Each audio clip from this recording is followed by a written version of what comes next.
Okay, let's look at clustering. And clustering is a technique we used in unsupervised learning where we don't know what the final product is that we want to achieve. So we try to look at our data in certain ways.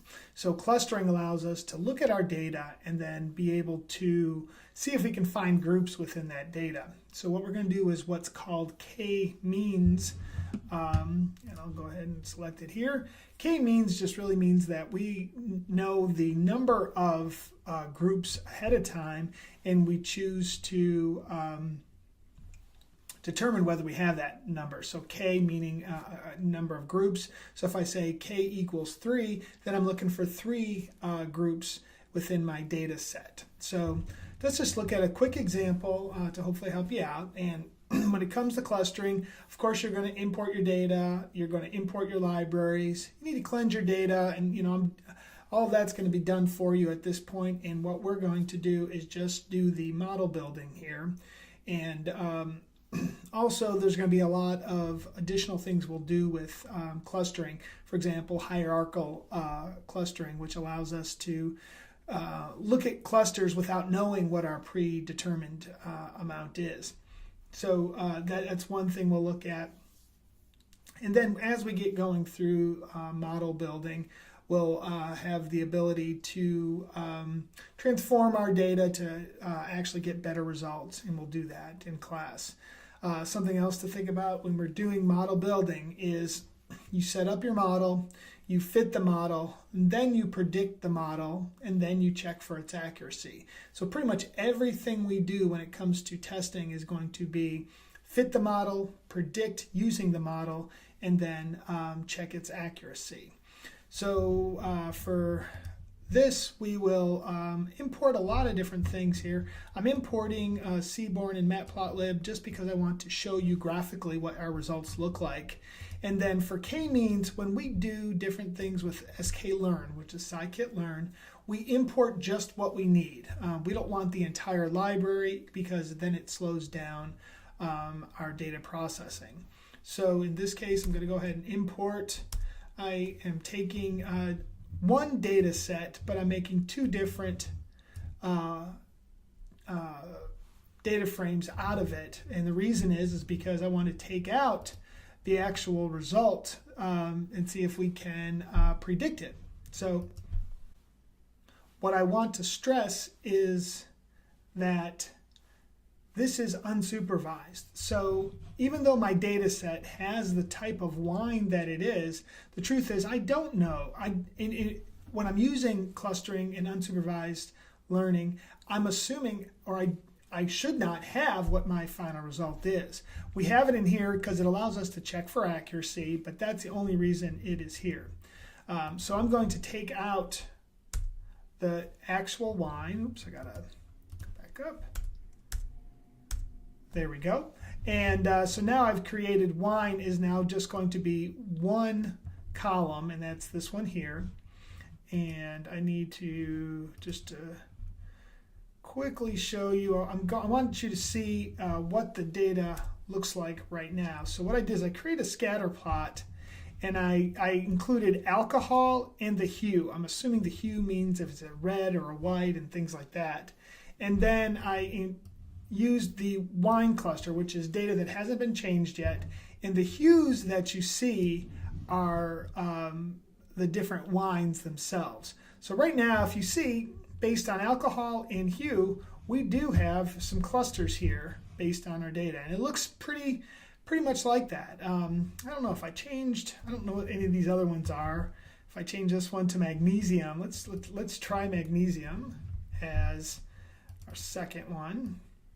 Let's see what that gives us.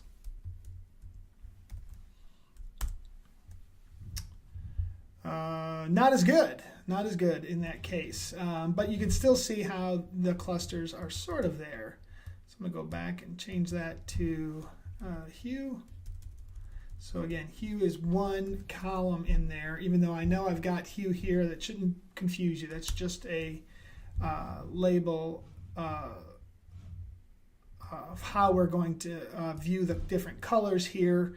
And so wine is the actual wine itself. So my data set, again, is a bunch of different wines. Let's go see how many.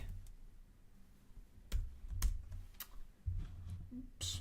Sorry about that. I got to look at cluster here because I've already changed wine to one column. There we go. There's 178 different wines, and I'm going to take out the actual wine, and I've already created a separate indicator here, and see if I can predict which one based on all these different characteristics. Okay, so looking at that, we need to drop the wine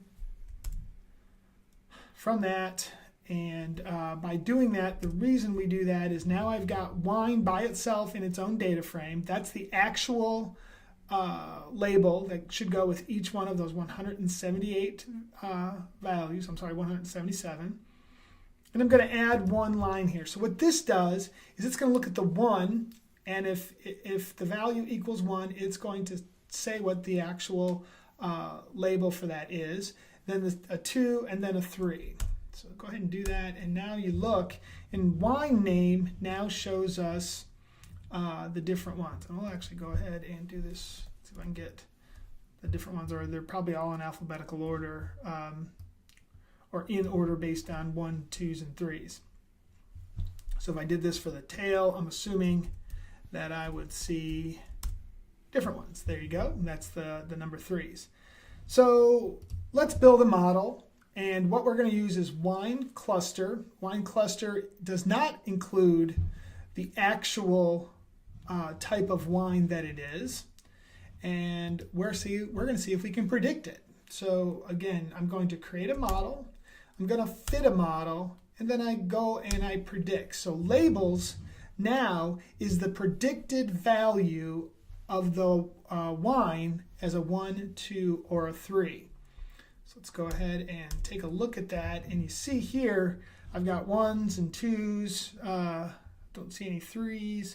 Probably at the end here, don't see many. And so now, did that do a good enough job? Well, I've got labels here. That again refers to our predicted variable. And let's see if it actually was pretty accurate or not.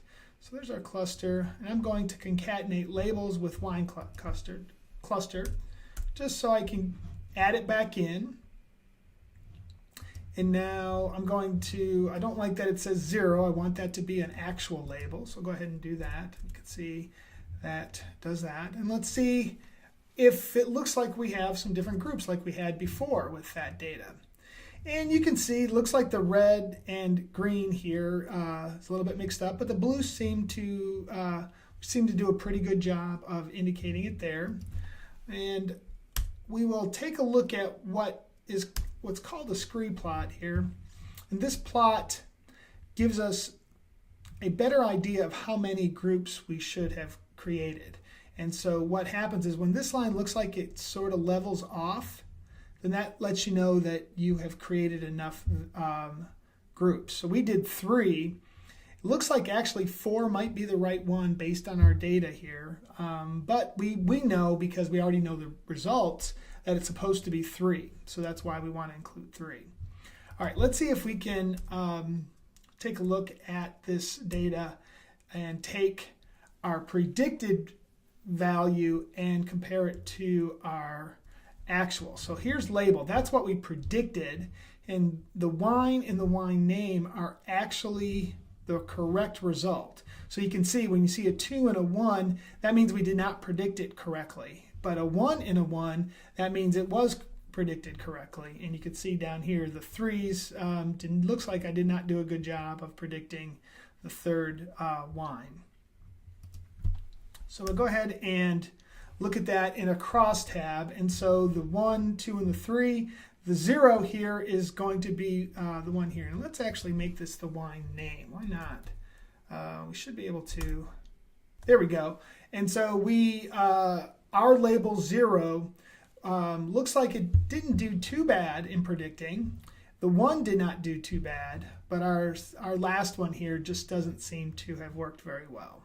So it gives you an idea or a way to predict in this case. What I will show you in class is how to get better results and then also hierarchical results. So you see here where I've got standard scalar. In class, what we'll do is we will transform our data to make it more uniform, and you'll see that what will happen is we'll get better results that way. So, but I just want to give you a little bit of an introduction. Give it a try yourself in the in-class or the online assignment and see if you can come up with a cluster.